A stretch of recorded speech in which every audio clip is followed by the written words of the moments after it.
Welcome to One Word a Day. I'm Sophie, your pilot into the universe of Chinese. Let's continue exploring the last of this week's qiǎn formed character. So this time we paired with water symbol. Those three dots water symbol was commonly seen radical in Chinese. So when it's related to water, this double X, that is chopped up something into smaller pieces, all of a sudden, when it's paired with water, become shallow. So I'm not sure if you can chop up water into smaller pieces. But that's the sense of it's not some deep thing. It's shallow in terms of depth. And when you chop something into smaller pieces, I guess that thing, as we talked about in qiǎn, that if it's a beef jerky, you're chopping up into smaller pieces, sending out to your traveling friend, that probably is not a deep cut. You try to make it as shallow, as bite-sized as possible. So in that sense, the small,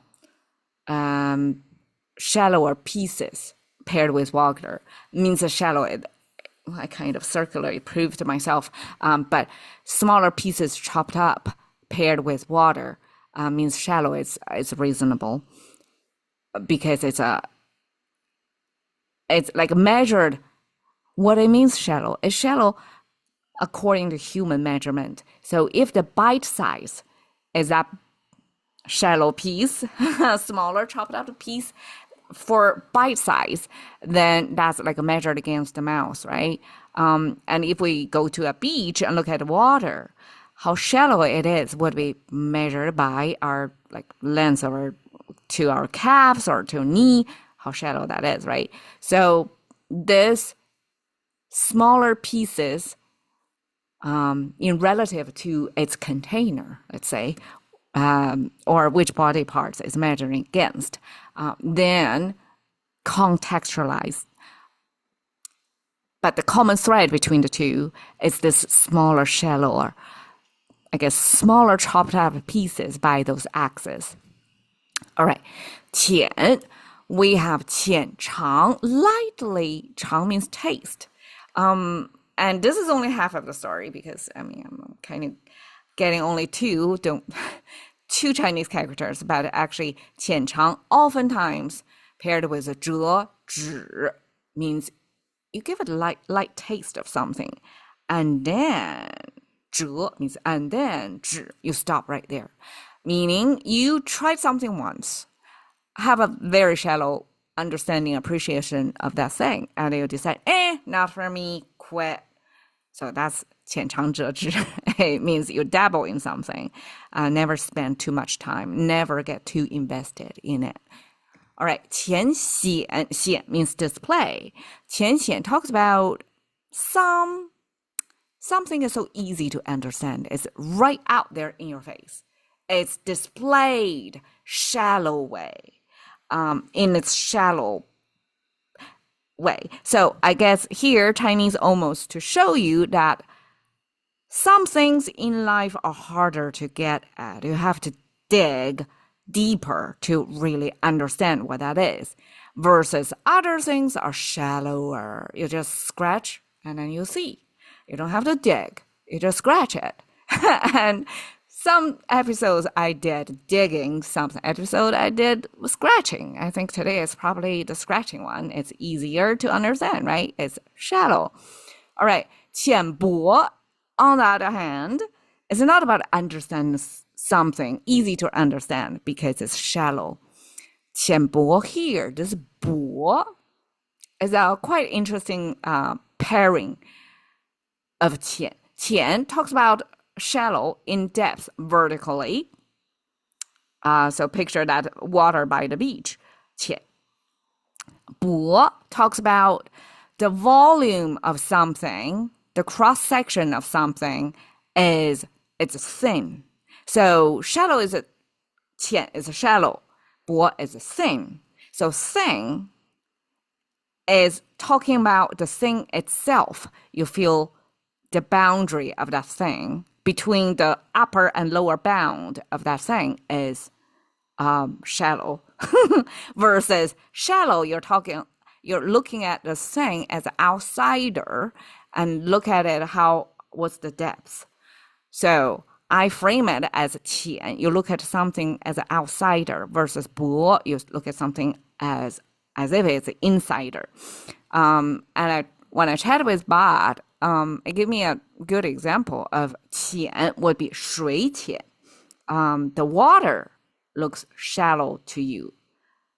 Versus 薄 talks about 冰薄 or 薄冰is a Chinese. So ice looks thin to you. So when we think about from these two forms of liquid, water versus ice, one Chinese would describe it as 浅 because you're standing on the seashore looking at the water body and you say it's shallow for you, human perspective, versus 薄. When you walk on the ice, you're not talking about from the ice to the bottom of the river or lake. You're thinking about how thin that ice itself, if it can hold your body weight. And that moment you're looking at the ice, you're talking about the thickness of the ice, not the depth of the water body altogether. So that's the difference. And well, sorry, I jumped around. So when we talk about 浅, shallow as if in water, versus 薄, thin as if in ice, when we pair them together, actually we're not talking about water or ice. We're talking about humans. 浅薄 talks about somebody who had a very shallow understanding of things. Therefore, that person's intellectual depth is thin.